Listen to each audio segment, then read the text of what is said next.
Al Jazeera Podcasts. Today, data centers for AI are quietly sucking the world dry.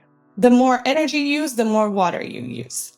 Can Brazilians react before big tech dries up their rivers? I'm Kevin Hirten, and this is The Take.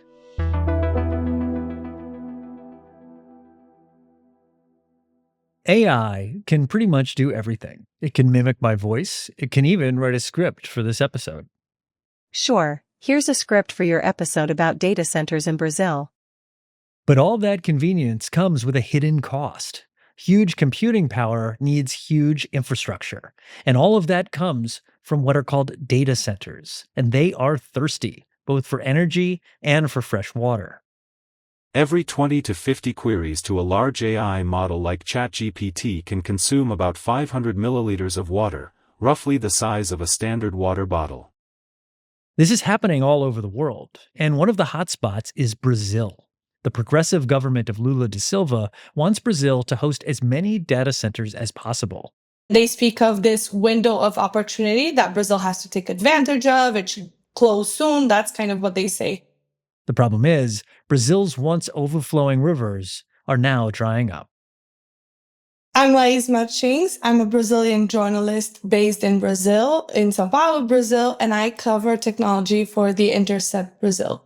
So, Laís, thank you for joining us today on The Take. Now, you and your colleague, Francisco Amorim, wrote this incredible series published on The Intercept Brazil and in The Guardian.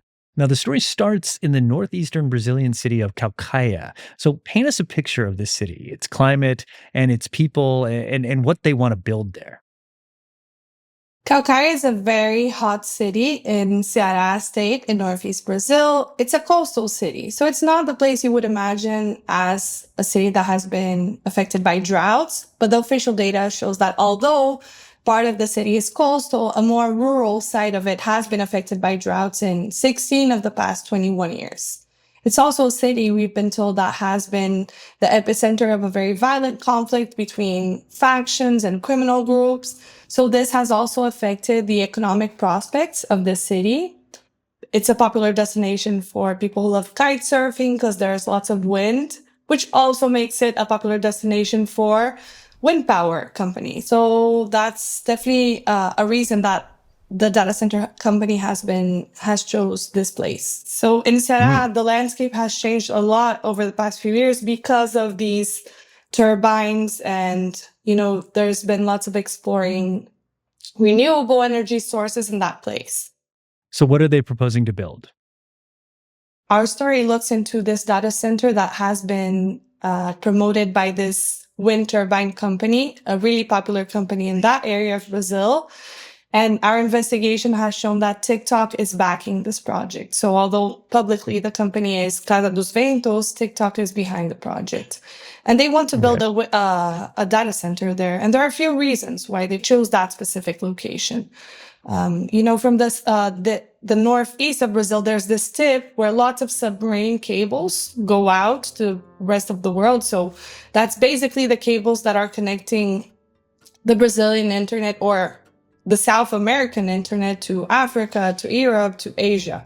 So that's a very strategic point, and it's part of the reason why they chose that place.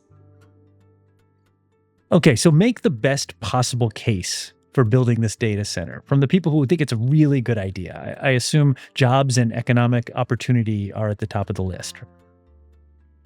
That's definitely the narrative, right? So when they come into this place, they say that they'll bring jobs, they'll bring revenue. So far, the investment that has been announced is 55 million reais. So that's a lot of money for a country that has been in the middle of an economic crisis. We have to say over the past few years, Brazil hasn't really recovered yet. So it's a lot of money, and definitely it has made some eyes sparkle, when you look at the money. So there's a promise of jobs, but then there's also the promise of development. And that's really interesting because imagine AI is the big hot topic of the moment. And then someone says that they want to bring, this next frontier of AI development to your town in the northeast of Brazil. That's really attractive for a local mayor's office. That's really attractive for a population. But what hasn't been really said are the impacts behind this implementation of a data center. What does that really entail for the population on the ground? So you're So part of- skeptical. You're skeptical of the case on both scores, right? Jobs and the advent of AI. So why do you think that both of these rationales don't hold water? In Brazil, when we're looking at the context of AI development being brought into the country, there's this policy that the government is promoting on the federal level, which is tax breaks. So in order to make Brazil attractive for these companies, they're giving up taxes, or they're telling companies, hey, it's okay, we don't really want to receive taxes in order for you to come and set up your operations in our country. But at the end of the day, it's not returning in revenue for the population, right? And when we look at jobs, we have examples from other countries, both neighboring countries like Chile, but also in the US, where this expansion of data centers is a bit more advanced, that data centers don't really need jobs. You don't need people working in data centers once they're completed. During the construction phase, you're right, you'll need plenty of people to bring it up from the ground. But once it's done, you'll need maybe 100 people for a really big data center. So we have to be skeptical, and we're telling the population this, right? So the economic case seems pretty shaky, but the environmental case is even worse. So what are the clear downsides in terms of environment? We also know globally that data centers use up lots of energy and water. And those things are both connected, right?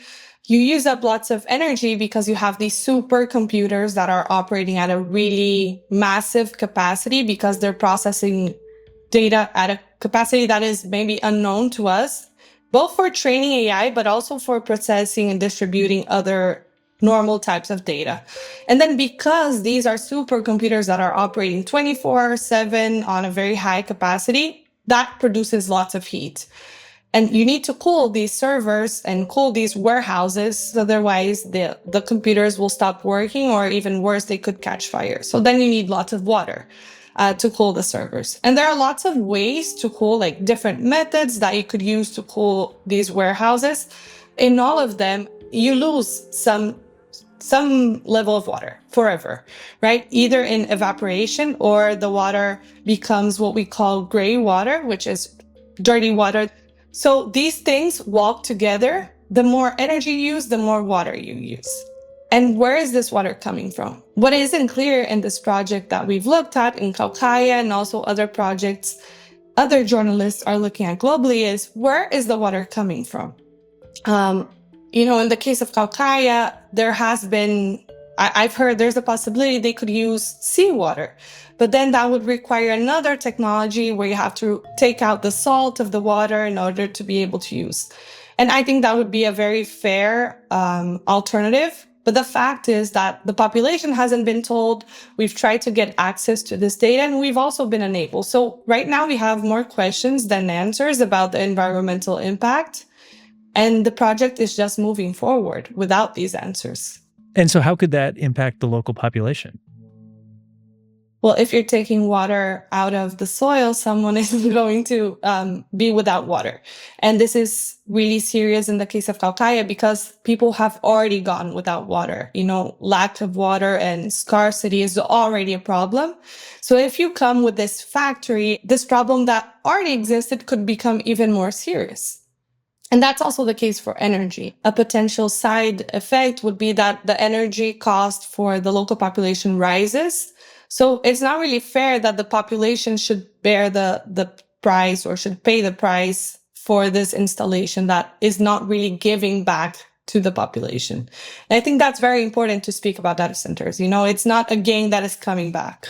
So less water in an already drought-stricken region, higher energy costs, and then you also have this factory, this big giant building. There's a lot of noise that goes with that too. Yeah. And that's an impact that we didn't even factor into this story because the data center construction hasn't started yet. But based on examples from other countries, we know that it's really noisy.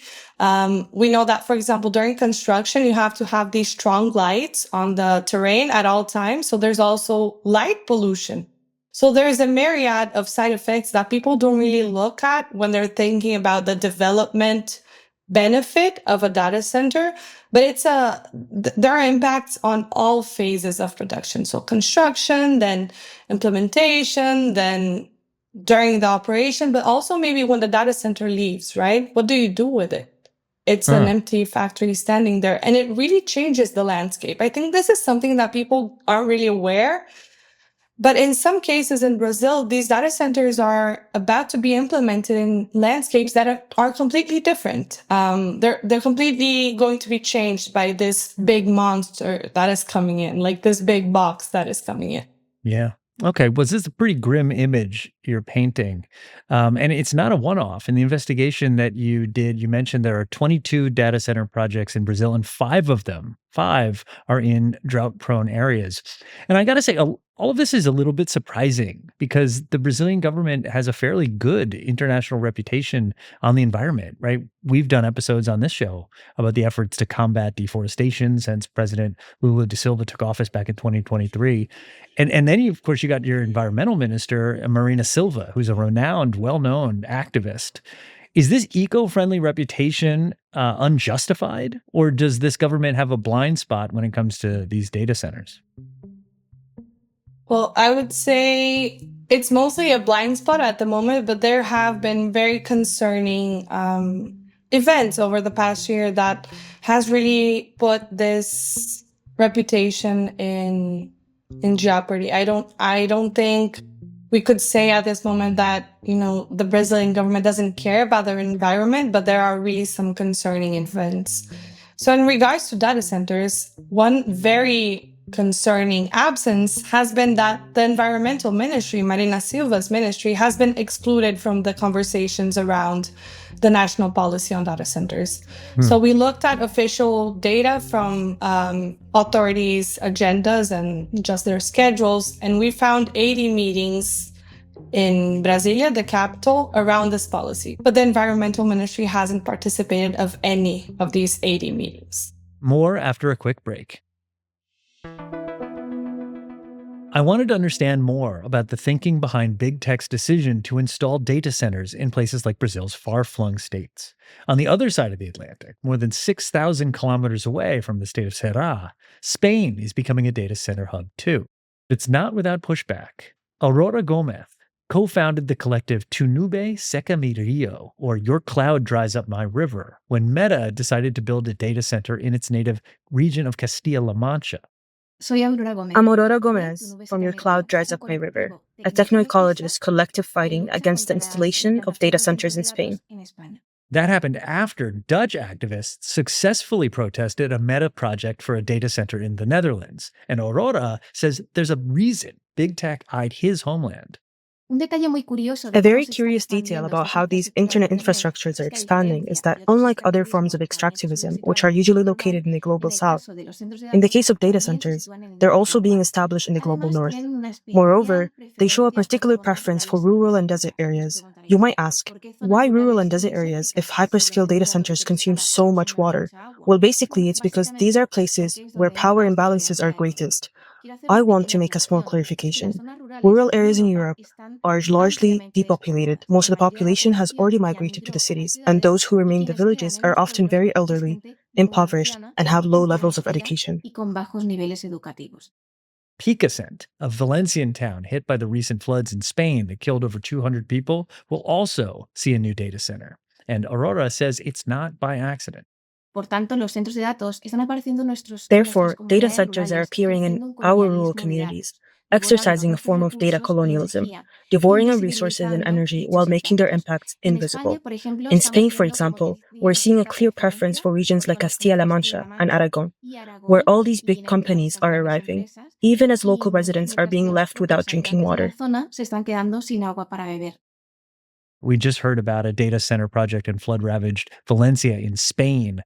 I know part 4 of your investigation starts in El Dorado do Sul, which is in Brazil's southern edge. Now, this is an area severely hit by flooding last year. The Brazilian government is describing this environmental catastrophe as a warlike situation, an emergency made worse by man-made climate change and a more unpredictable weather system. That's 2 floods, 2 data centers. Is this a coincidence, or is this part of a playbook to target these types of areas? It's very hard to believe that it's a coincidence. You have these very vulnerable areas, these towns that have been ravaged by climate change, but also economically. It's really hard to recover from a flooding like that. So then you come in with a promise of a big, big investment. In the case of Eldorado do Sul, it's $1 billion investment or $1 billion investment. How hard is it for a local mayor to say no to this project, right? I think politically, we have to understand that these people are in a position that they're expected to operate some kind of miracle to recover their towns. So if you have this big promise, you can't say no. You can't afford to say no. And then you also have this population that is very fragile in terms of they don't know if they're staying. They're just worried about tomorrow, literally, like that they can think of tomorrow and what they'll do if it floods again. So you also don't have resistance. You also don't have information around the town about what a data center entails. What jobs will it really create? What is the economic impact? So I don't think it's a coincidence that they choose these towns that have been really vulnerabilized in the recent past. It's like they come in after a disaster and make them an offer they can't refuse. So, Laís, what do you think Brazilians and maybe just the global public need to be demanding right now before this digital gold rush goes any further? Information. I think that's the big thing that is necessary at the moment. I don't think it's our position as journalists to say this town shouldn't be receiving a data center. I think this decision is ultimately the population's decision. I think they should have access to the environmental reports that show the water is going to come from here. The energy price should rise up to here because of the data center. And then based on information, they should make the decision. And globally, I also think people should care about what is happening elsewhere. Yeah. It's one planet. At the end of the day, if we take water out of Brazil, we say the Amazon is the lung of the world, and it's true. So I'm worried about what is happening elsewhere because I know that people affected there could also mean my people affected here. And I think this is something we should understand. 100%. And I wanted to ask you about that because it is a global issue. And there is a demand side component here that we should acknowledge, right? All those AI-generated images and the TikTok scrolling marathons come with a hidden cost, right? There's real damage to real places like drought-stricken Brazil. We want to be careful not to assign blame necessarily to those end users, but I'm sure many of those end users are watching or listening to this episode right now and would like to know what they can do to maybe help. I agree. And I super agree with the blaming the end user, because if we do that, we're again repeating the whole thing about the cattle supply chain and putting blame on people who eat meat. At the end of the day, yes, there's individual responsibility, but the scale is super different compared to what the companies are doing. And that's why I think we should globally be demanding more information from the companies, because, you're a user, let's say in the US, and you're using a Microsoft AI tool for some reason. Do you know where the data is being processed? Where's the water coming from? So I think we should be thinking more about what goes into the use. And the idea here is not to tell people you shouldn't be using AI, but to make a more mindful use. Let's leave it for the uses that are really necessary. And let's not, populate our feeds with funny dog images made on AI tools. That's not really a mindful use. Yeah, or at least know that there is a cost to that. It's not an infinite resource. Exactly. Anyway, so how has your investigation been received in Brazil? Has there been much awareness of this issue until now? And are you optimistic that your work could make a difference? Yes, I'm optimistic. I think that's what we're aiming for, at least to have the population be more informed about the cost of these projects. But it has definitely been a challenge because AI is so new, and explaining data centers is something really technical. Lots of people were surprised with this TikTok story. We had some mixed feedback from people in the Northeast, because on one side they told us, wow, Caucaia is not really dry. How could it be dry? It's a coastal city. But the data shows that it's definitely undergone drought in the past. And on the other hand, people acknowledge they chose this specific area in the Northeast because they think we don't care, they think we're not informed, but we're actually going to fight back. You must be making some enemies up there. Yeah, I hope not, but I don't think it's fair for them to consider us enemies just because we're telling the population, hey, you have the right to be more informed about this, or you should reach out to your local politicians and ask them what they think about this project. And this movement has been happening. We had 2 local politicians from that area who now have reached out to the company, or they actually sent an information request asking for all the information like water usage, energy usage, and everything that was hidden. And then they will tell the population this. So the movement has been happening. If they consider us enemies for that reason, I'm so sorry, but I don't think that's a fair thing. Okay, Laís, thank you for coming on The Take. Thank you so much for having me.